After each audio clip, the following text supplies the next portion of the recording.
Hi, എൻ്റെ പേര് രാഹുൽ. ഞാനിപ്പോൾ സൈബർ സെക്യൂരിറ്റി ഫീൽഡിൽ എൻ്റെ കരിയർ ഇങ്ങനെ അപ്പ് ചെയ്ത് കൊണ്ടുവന്നുകൊണ്ടിരിക്കുകയാണ്. And especially focusing on SOC. So recently ആണ് ഞാൻ ഈസി കൗൺസിലിൻ്റെ സർട്ടിഫൈഡ് സോക്ക് അനലിസ്റ്റ് വേർഷൻ 2ൻ്റെ സർട്ടിഫിക്കേഷൻ എടുക്കുന്നത്. ഫെബ്രുവരി 5-നായിരുന്നു എൻ്റെ എക്സാം ആൻഡ് ഫെബ്രുവരി 8 ആയപ്പോഴത്തേക്കും എനിക്ക് അതിൻ്റെ സർട്ടിഫിക്കറ്റും കിട്ടിയത്.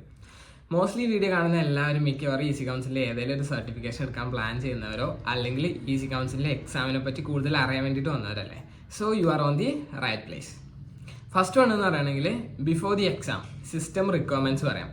ഫസ്റ്റ് നിങ്ങൾക്ക് ലാപ്ടോപ്പ് ഓർ ഡെസ്ക്ടോപ്പ് വേണം, ആൻഡ് വർക്കിംഗ് ആയിട്ടൊരു വെബ് ക്യാം വേണം, വർക്കിംഗ് ആയിട്ടൊരു മൈക്രോഫോൺ വേണം, ആൻഡ് ഒരു സ്റ്റേബിൾ ആയിട്ടുള്ള ഇൻ്റർനെറ്റ് കണക്ഷൻ വേണം. ഇതാണ് ദി മേജർ തിങ്സ് നിങ്ങൾക്ക് ഉറപ്പായിട്ടും വേണ്ടത്. ഓക്കെ, സെക്കൻഡ് വൺ എന്ന് പറയുകയാണെങ്കിൽ റൂം സെറ്റപ്പ്. ഓക്കെ, ക്ലോസ്ഡ് ആയിട്ടുള്ള ഒരു ക്വയറ്റ് ആയിട്ടുള്ള റൂമിൽ ഇരിക്കാൻ ശ്രമിക്കുക. ആൻഡ് റൂം ക്ലീൻ ആക്കി വെക്കണം ഞാൻ ഒരിക്കലും പറയില്ല, കാരണം അത് എത്രത്തോളം പ്രാവർത്തികമാക്കാൻ പറ്റുന്ന ഈ വീഡിയോ കാണുന്നത് നിങ്ങൾക്ക് മനസ്സിലാവും.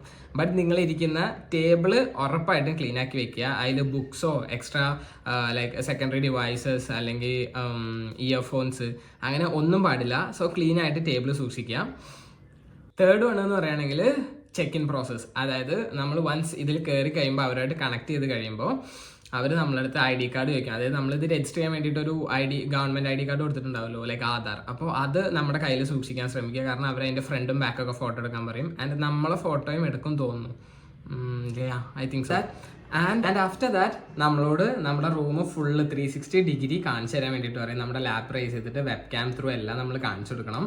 ആൻഡ് നമ്മുടെ ടേബിളും അത് ഇമ്പോർട്ടൻ്റ് ആണ്. അപ്പോൾ മൊത്തത്തിൽ അവർ ചെക്ക് ചെയ്യും. Okay, fourth one during the exam. Okay, during the exam ടൈമിൽ നമ്മൾ ഒരിക്കലും അങ്ങോട്ടും ഇങ്ങോട്ടും കുറേ നോക്കാനോ ഓർ ഫസ്റ്റ് എനിക്ക് കിട്ടിയ ഒരു പണി എന്ന് പറയുകയാണെങ്കിൽ ഞാൻ ക്വസ്റ്റ്യൻസ് കുറച്ച് ഉറക്കെ വായിച്ചു.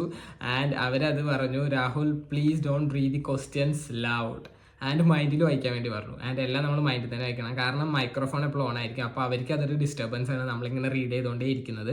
സോ അതവർ സമ്മതിക്കില്ല, ലൗഡിൽ വായിക്കാൻ സമ്മതിക്കില്ല. അങ്ങോട്ടും ഇങ്ങോട്ടും കുറേ തിരിഞ്ഞാൽ അവർ ചോദിക്കും. ആൻഡ് നിങ്ങൾക്ക് എന്തെങ്കിലും റീസൺ കൊണ്ട് അവിടെ നിന്ന് എണീക്കണം, ഓർ ലൈക്ക് വെള്ളം കുടിക്കുക, അങ്ങനെ ചെറിയ എന്തെങ്കിലും പരിപാടികളൊക്കെ ഉണ്ടെങ്കിൽ ആദ്യം അവരുടെ നിന്ന് പെർമിഷൻ വാങ്ങിയിട്ട് after getting the permission do that. Okay, so ഞാൻ ഈ എക്സാമിൻ്റെ ഒരു ഫ്ലോ നിങ്ങൾക്ക് പറഞ്ഞുതരാം. വൺസ് നമ്മൾ നമ്മുടെ സ്ലോട്ട് ഷെഡ്യൂൾ ചെയ്ത് കഴിയുമ്പോൾ അവിടെ ടൈമർ ഇങ്ങനെ റൺ ആവും. ഇനി എത്ര മിനിറ്റ് ഉണ്ട്, എത്ര ഹവർ ഉണ്ട്, എത്ര ഡേ ഉണ്ട് എന്നൊക്കെ പറഞ്ഞിട്ട്. ആൻഡ് വൺസ് ആ ടൈമർ നിന്ന് കഴിയുമ്പോൾ നമുക്ക് അവിടെ തന്നെ ഒരു ഓപ്ഷൻ ഉണ്ടാവും, സ്റ്റാർട്ട് ടെസ്റ്റ് എന്ന് പറഞ്ഞിട്ട്. ആൻഡ് സ്റ്റാർട്ട് ടെസ്റ്റ് ക്ലിക്ക് ചെയ്ത് കഴിയുമ്പോൾ നമ്മൾ ഡയറക്റ്റ് ഒരു വിൻഡോയ്ക്ക് പോകും. അവിടെ നമ്മളോട് 2 ആപ്ലിക്കേഷൻ ഇൻസ്റ്റാൾ ചെയ്യാൻ പറയും നമ്മുടെ വിൻഡോസിൽ. ആൻഡ് നമ്മൾ ആപ്ലിക്കേഷൻ ഇൻസ്റ്റാൾ ചെയ്ത് കഴിയുമ്പോൾ നമ്മൾ ഡയറക്റ്റ് പ്രോക്ടറായിട്ട്, അതായത് ഇൻവിജിലേറ്റർ ആയിട്ട് കണക്റ്റ് ആവും. ഓക്കെ, ആൻഡ് കണക്ട് ചെയ്ത് കഴിയുമ്പോൾ അവർക്ക് നമ്മുടെ സിസ്റ്റത്തിൻ്റെ ഫുൾ ആക്സസ് കിട്ടും. ലൈക്ക് നമ്മൾ ഈ എനി ഡെസ്കിലൊക്കെ കണക്ട് ചെയ്യില്ലേ, സെയിം ലൈക്ക് നമ്മുടെ സിസ്റ്റത്തിൻ്റെ ഫുൾ ആക്സസ് കിട്ടും. ആൻഡ് എൻ്റെ കേസിൽ അയാളെല്ലാം ശരിക്കും പറഞ്ഞാൽ മൊത്തത്തിലൊന്ന് ചെക്ക് ചെയ്തിട്ടുണ്ട്. ലൈക്ക് ഈവൻ ഇൻസ്റ്റാൾഡ് ആപ്സ് വരെ എൻ്റെ നിന്ന് ചെക്ക് ചെയ്തിട്ടുണ്ടായിരുന്നു. എന്തുകൊണ്ടാണെന്ന് എനിക്കറിയില്ല, ചിലപ്പോൾ എല്ലാവരും ചെക്ക് ചെയ്യുന്നുണ്ടാവുമായിരിക്കും. ഓക്കെ, അപ്പോൾ ഈസി കൗൺസിലിൽ എക്സാം എഴുതാൻ പോകുന്ന എല്ലാവർക്കും എൻ്റെ വക all the very very best. And ഒന്നുകൂടി ഞാൻ ഓർമ്മിപ്പിക്കാം, ലാപ്ടോപ്പ് ഡെസ്ക്ടോപ്പ്, വർക്കിംഗ് ആയിട്ടുള്ള വെബ് ക്യാം, മൈക്രോഫോൺ, സ്റ്റേബിൾ ആയിട്ടുള്ള ഇൻ്റർനെറ്റ് കണക്ഷൻ, ക്ലോസ്ഡ് ആയിട്ടുള്ള റൂമിൽ നോയ്സ് ഒന്നും ഇല്ലാത്ത സ്ഥലം തിരഞ്ഞെടുക്കുക. So by.